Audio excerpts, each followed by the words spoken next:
Hello viewers, engineer cat tech BD চ্যানেলে আপনাদের সবাইকে স্বাগতম। তো আজকে যে টপিকটা নিয়ে আলোচনা করব সেটা হচ্ছে কিভাবে আপনি 1 মিনিটে আপনি রডের মান বের করে নিতে পারবেন যে কোনো ফিল্ডে দাঁড়িয়ে।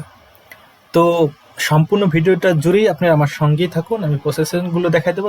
তার আগে যদি আপনি আমার চ্যানেল নতুন হয়ে থাকেন অবশ্যই চ্যানেলটাকে সাবস্ক্রাইব করবেন এবং সাথে থাকা বেল বাটন ক্লিক করে দেবেন এই রিলেটেড ভিডিও পাওয়ার জন্য।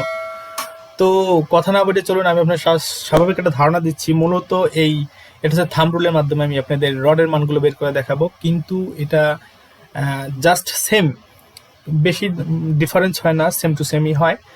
তবে হ্যাঁ, আপনারা যদি সঠিক অ্যাকুরেটটা নির্ণয় করতে চান তাহলে এই ভিডিওর নিচে লিঙ্ক দেওয়া আছে, আপনি সেই লিঙ্কে চলে যান। ওখানে একটা এক্সেল শিট আছে, ওই এক্সেল শিটের মাধ্যমে আপনি রডের মান A to Z পাই টু পাই একটা এক্সেল শিট তৈরি করে রেখেছি, আপনি ওখানে জাস্ট মানগুলো বসে আপনি ইউজ করতে পারবেন। তো চলুন আমি এই ভিডিও আপনি জাস্ট আর সময় না দেরি করে আপনাদের দুটো পদ্ধতি আমি দেখাই দিচ্ছি। তো আমি এটা একটা ধরে নিয়েছি, একটা স্ল্যাবের পরিমাণ, সেই ভিত্তিতে আমি দেখাচ্ছি। তো ধরুন যে কোনো জিনিস একটা ক্ষেত্রফল আছে, দৈর্ঘ্য গুণ প্রস্থ হবে অবশ্যই, তার উপর থিকনেস থাকতে হবে। স্ল্যাবের ক্ষেত্রে গেলে দৈর্ঘ্য প্রস্থ অথবা থিকনেস এর উপর 1% অথবা যে কয় পার্সেন্ট হবে সেই কয় পার্সেন্ট আপনি দিবেন এবং একক গুণ করবেন। গুণ করলে রুল নম্বর 1 এর সূত্র অনুযায়ী আপনার সেই মানটা বের হয়ে যাবে।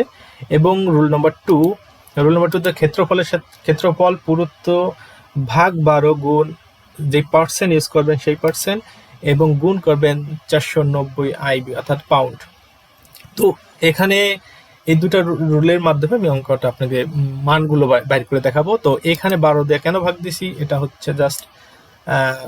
হচ্ছে আপনার ফিটে যেহেতু আমি করতেছি তাই 12 দিয়ে ভাগ দিয়ে আমি এটা ইঞ্চিতে থাকবে অবশ্যই, তাকে ফিটে কনভার্ট করার জন্য 12 দিয়ে ভাগ দিয়েছি। তো তারপরে নেক্সট চলুন, এখানে আর কোনো সমস্যা নেই, সূত্র দুটো আমরা প্রয়োগ করি। সূত্র নম্বর 1 এ চলে যাচ্ছি। দেখুন এই জায়গায় একটা স্ল্যাবের মান রেখেছি, এই স্ল্যাবকে এখান থেকে এই পর্যন্ত আমি একটা মান দিয়েছি 15 ফিট, আবার এখান থেকে এই পর্যন্ত একটা মান দিয়েছি 10 ফিট, অর্থাৎ এখানে দৈর্ঘ্য আর এখানে প্রস্থ। এখন আপনি যে মানটা বের করবেন সেই মানটা কিন্তু এখানে দিয়ে দিবেন। তো এখানে আমি দিয়ে রেখেছি দেখেন 15 ফিট গুণ 10 ফিট, এবং একে যখন গুণ করব তখন 75 সিএফটিতে চলে আসবে আমাদের মানটা, 75 স্কোয়ার ফিটে মান চলে আসবে। তা আমি সেই মান ভিত্তিতে এখানে রাখছি দৈর্ঘ্য প্রস্থ আর সেটা হচ্ছে থিকনেসের মান। অর্থাৎ আমি আগেই বলেছি যে থিকনেসটা যতটুকু থাকবো সেটাকে আমি 12 দিয়ে ভাগ দেবো, অর্থাৎ এটাকে ফিটে নেওয়ার জন্য। তো এখানে আর কোনো সমস্যা নাই, চলুন নেক্সট প্রসেসিং আমি চলে যাই। তো সূত্র নম্বর 1 আমি সেম প্রসেসিং রেখেছি দৈর্ঘ্য প্রস্থ এবং থিকনেসটা মান, এবং এটাকে 1% দিয়েছি স্ল্যাবের ক্ষেত্রে কিন্তু, আর এটাকে 222 দিয়ে গুণ করেছি। কেন 222 দিয়ে গুণ করেছি, এটা হচ্ছে রটের একক, কেজিতে প্রকাশ করার জন্য রটের একক গুণ করতে হবে। 222 দিয়ে গুণ করলে আমাদের জাস্ট সেই রটের মান বের হয়ে যাবে। অতএব আমি এতটুক এরিয়ার জন্য আমার 162.5 কেজি রডের প্রয়োজন হবে। তো এখানে আর কোনো সমস্যা নাই, অবশ্যই আপনারা বুঝে গেছেন রুল নম্বর 1। এখন রুল নম্বর 2তে আপনাদের দেখাচ্ছি, চলুন রুল নম্বর 2। এখন রুল নম্বর 2 হচ্ছে স্ল্যাবের যে ফ্লোর এরিয়া, আমি ধরুন সেম প্রসেসিং এ রেখেছি একটা মান 12 ফিট বাই 10 ফিটের। তো একে আমি সেটাই রেখেছি 15 ফিট, এখানে 10 ফিট, আর এখানে হচ্ছে থিকনেসের মান 6 ইঞ্চি বাই 12। তো এটাকে আমি তিনটাকে গুণ করলে আমাদের 75 সিএফটি এ চলে আসবে, অর্থাৎ তিনটাকে গুণ করা মতো এতটুকু পরিমাণ জায়গার জন্য। তো এখন আমি চলুন তারপরে নেক্সট প্রসেসিং চলে যাই, এখানে মনে হয় কোনো সমস্যা নেই। তারপর আমি চলে এসেছি আমার দ্বিতীয় সূত্র নম্বরে, অর্থাৎ 75 সিএফটি আমরা কিন্তু বের করেছি দৈর্ঘ্য প্রস্থ এবং থিকনেসকে তিনটা গুণ করার পর সেই 75 রেখেছি, রেখার সাথে আমি গুণ করলাম কত পার্সেন্ট, 1%। সেম প্রসেসিং স্ল্যাবের ক্ষেত্রে 1% অথবা 1.5%ও গুণ করা হয়, আমি এখানে আপাতত 1% রেখেছি।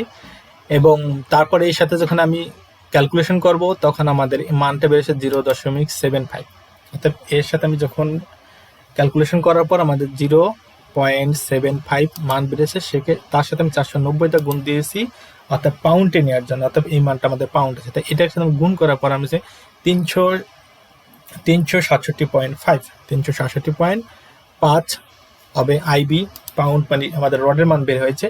আমি একে এসে আমাদের এবং পাউন্ড আছে, অর্থাৎ এই মানটাকে আমরা যদি কেজিতে কনভার্ট করি তাহলে অবশ্যই 0.454 দিয়ে আমাদের গুণ করতে হবে, 0.45 দিয়ে আমাদের গুণ করতে হবে এই মানটার সাথে, তখন আমাদের কেজিতে প্রকাশ করবে। দেখেন এখানে আমার বেড়েছে 166.845 কেজি, কিন্তু মেন বেড়েছে 2 নম্বরে 166 কেজি। আবার এখানে আমি চলে যাই, দেখেন এখানে কিন্তু 166.5 কেজি বের হয়েছে। অর্থাৎ সেম, আপনি যে কোনো দুটা সূত্রের একটা সূত্র ইউজ করতে পারেন, কিন্তু তো এই দুটা সূত্র যে কোনো একটা সূত্র ইউজ করলে কিন্তু আপনার একই রেট চলে আসবে। তো আমি এখন নেক্সট আপনাদের আরেকটা জিনিস দেখাচ্ছি যে আপনারা কোনটার ক্ষেত্রে কত পার্সেন্ট গুণ করবেন, অর্থাৎ এই যে রুল সূত্রটা আপনাদের মেন ফ্যাক্ট, এখানে এতটুকু এই পার্সেন্টটা গুণ করবেন। যে কোনো দুটো সূত্র একটা সূত্র ইউজ করলে কিন্তু আপনি 1 মিনিটের ভিতরে আপনি মানটা বের করতে পারবেন। তো চলুন, এখানে আমি দেখা যাচ্ছে স্ল্যাবের ক্ষেত্রে 1 থেকে 1.5% গুণ করবেন, এবং ফুটিং এর ক্ষেত্রে 0.5 অর্থাৎ হাফ থেকে 1 কেজি গুণ করবেন, 1% গুণ করবেন। আর তারপর লিন্টেনের ক্ষেত্রে 0.8% গুণ করবেন, এবং সানসেটের ক্ষেত্রে 0.5 থেকে 0.8% গুণ করবেন, এবং কলামের ক্ষেত্রে 0 থেকে 8% থেকে 0.8 থেকে 8% পর্যন্ত গুণ করে থাকবেন। তাহলে আপনাদের এই এক সূত্রের এককের মানগুলোর উপর ভিত্তি করে আপনাদের জাস্ট রডের মানগুলো বের হয়ে যাবে থাম্ব রুলের সূত্র অনুযায়ী। তো সবাইকে ধন্যবাদ। তো আমার এই টিউটোরিয়ালটা এই পর্যন্তই ছিল। অবশ্য বেশি বেশি লাইক এবং শেয়ার করবেন, এবং এই রিলেটেড ভিডিও পাওয়ার জন্য অবশ্যই সাবস্ক্রাইব করে আমার সঙ্গেই থাকবেন। তো আমি এই নিয়ে আপনাদের কাছ থেকে বিদায় নিচ্ছি। সবাই ভালো থাকুন। আসসালামু আলাইকুম।